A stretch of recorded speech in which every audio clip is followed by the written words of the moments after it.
కుమారుని యొక్కయు పరిశుద్ధాత్మ యొక్కయు నామములోనికి వారికి బాప్తిస్మమిచ్చుచు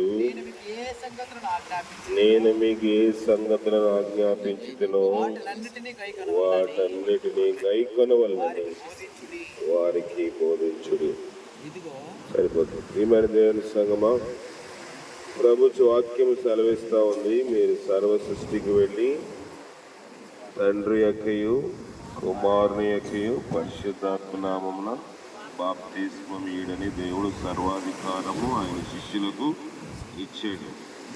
కనుక దేవుని బిడ్డలుగా మనము దేవుని యొక్క సేవకులుగా, దైవజనులుగా, సంఘ కాపరిగా దేవుడు ఇచ్చిన అధికారమును బట్టి మనము ఈ యొక్క కార్యక్రమం చేస్తూ ఉన్నాము.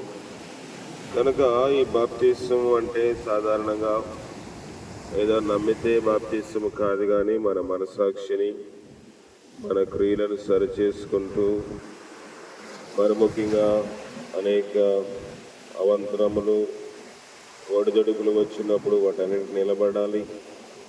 అలాగే మనము మన ఇరుగు పొరుగు వారితో సమాధానపడి దేవునిని కలిగి మనం జీవించాలి.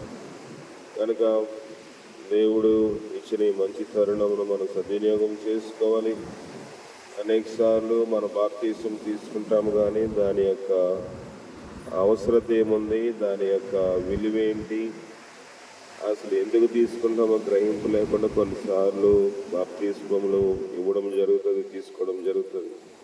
కానీ దేవుడు చెప్తా ఉన్నాడు, మీకు అధికారం ఇవ్వబడింది, శిష్యులుగా తయారు చేయండి, సందేహించగా ప్రభునందు విశ్వసించి ప్రతి వారికి తండ్రి యొక్కయు కుమారుని యొక్కయు పరిశుద్ధాత్మ నామముల బాప్తిస్మం ఇమ్మని దేవుని వాక్యం సెలవిస్తుంది. ఆ రీతిగా దేవుని శక్తి మీ అందరికీ తోడుగా ఉండి ఈ బాప్తిస్మం ఇచ్చుచుండగా దేవుని ఆత్మ పావనం వల్ల ఎలాగా తండ్రి అయిన దేవుని దగ్గర నుంచి కుమారుని యేసుక్రీస్తు మీదకి వచ్చిందో, దేవుని ఆత్మ మిమ్మలను మీ కుటుంబాన్ని సంధించినట్టుగా పరిశుద్ధాత్మ శక్తి మనందరికీ ఇప్పుడు ఎల్లప్పుడు సదా తోడై నడిపించి కాపాడను గాక.